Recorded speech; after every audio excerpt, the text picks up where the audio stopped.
my message is, first of all, in the last election, we had a thorough conversation on this issue with voters, because even though the extent and the breadth of the drop in the oil prices was not really clear, the fact that we were heading into rough waters certainly was. And at that time I said our priority when it came to taxes was going to be to get rid of the flat tax and to put in place a much fairer tax system.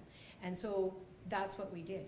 I also said that during the term of the election, or the term between that election and the next election, that I would not introduce a sales tax.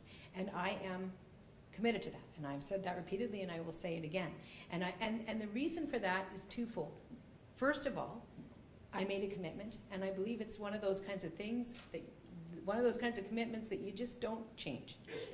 And secondly, because it's frankly not good for the economy. It is not good for the economy to take a tax out and then apply it towards your bottom line.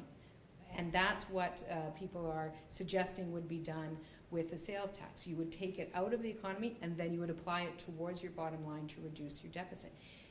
So that is my concern, is that right now we are in the midst of the greatest economic shock that the province has experienced in at least a couple of generations.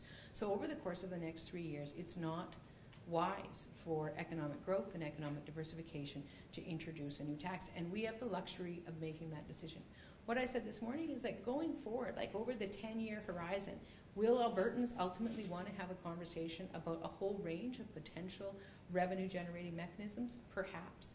And I think that's, you know, quite frankly, I think that's wise. I think it's wise for all citizens to have that discussion. But that is not the plan within the term of this government.